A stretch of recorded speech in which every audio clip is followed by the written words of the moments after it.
زمونږ کتونکو دې وخت کې راسره د بټګرام یو بل سټار چې کوم کرکټ کې یو ځانګړی مقام لري نوم لري خپل ریان دشانی صاحب موجود دی. هغه هم پوښتنه کوو ریان بھائی کوم چې د بټګرام سپر لیګ په نوم باندې یو ټورنمنټ انعقاد شوی دی تاسو دې په کوم نظر ګورئ؟ ډېره مننه شیراز، ډېره ښه خبره ده او دا یو داسې ټورنمنټ دی زما چې دې کې دا نوم کوم چې ینګسټرز دي دوی خپل د ټیلنټ چې کوم هغه مظاهره ده هغه مخې ته راولي او دا یو غټه موقع ده چې زمونږ د بټګرام کوم ځوانان چې دي زمونږ د بټګرام کوم ټیلنټ چې دی هغه په نیشنل او انټرنیشنل سطح باندې خپل ځان منواو کړي. دا زم ډېره اپریشیبل خبره ده او پکار ده چې دا خبر داسې پروګرامونه او داسې ټورنمنټونه نور هم زیات وشي ځکه چې دې سره به زموږ د بټګرام یو داسې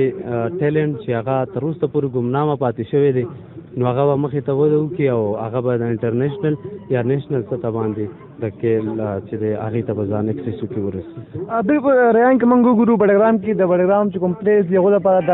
ګراؤنډ داسې څه فیسیلیټي چې کوم دا هغه دلته نه وه. زموږ چې کوم پلیز دي هغو کرکټ پسې سترګې راوتې وي سترګې رنډې شوي وي او دا یو ډېر غټ پلیټفارم چې کوم دی هغه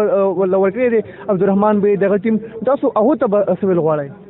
ما خو تاسو مخکې ووایي چې دا چا چې هم انعقاد کړی دی د دې پروګرام د دې ټورنمنټ چې دی هغه اپریشیبل قابلیدات خلق دی او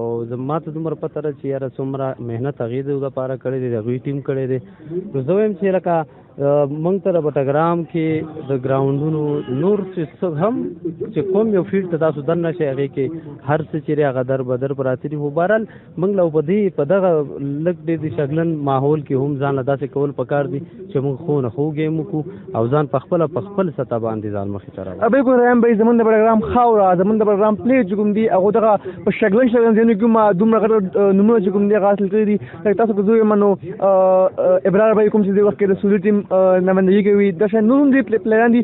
مطلب ټیلنټ چې کوم دی هغه د بټګرام پلیرو کې ډېر زیات دی خو زموږ چې کوم ایډمنسټریشن دی زموږ چې کوم منتخب نمایندګان دي هغو داسې پلیټفارم چې کوم دی هغه زموږ پلیر نه دی ورکړی ګراؤنډ فیسیلیټي چې کوم دی هغه زموږ پلیر ته دلته بټګرام کې نشته. تاسو به زموږ چې کوم منتخب نمایندګان دي کوم چې ډسټرکټ ایډمنسټریشن دی هغو ته به څه ویل غواړئ؟ نو دا خو زما شانې ډېرو خلکو هغو ته ویلي دي هغو بیا ویښته سپین شي هغو بیا لاړ شي. بهرحال زه یم چې لکه پکار دا ده چې د دغې نه ته بړاتر هوکر پکار دا ده چې د بټګرام دپاره څه داسې هر فیلډ کې څه امپرومنټ وشي او د هغې دپاره یو مخصوص کمیټیانې چې دی هغه تشکیل شي او مخکې چې څومره د هغې کې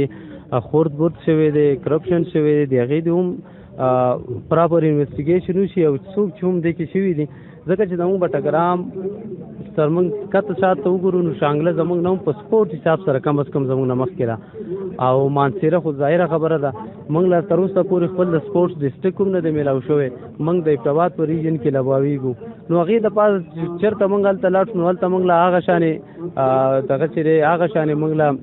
نه ګڼي لکه څنګه چې زموږ دغه په کار دی زموږ کوم پلیر چې دی هغو ته هغه شانې حقوق نه میلاویږي. موږ د عشرت شانې عشرت غوندې انسان شانې موږ د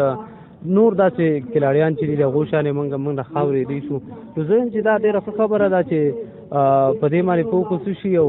فلحال چې څو پورې موږ ته ګراؤنډ نه میلاو شوی نو موږ داسې غونې ځایونو کې په کار ده چې داسې ټورنمنټونه وکړو. دا ډېره ښه خبره ده. ډېره مهرباني.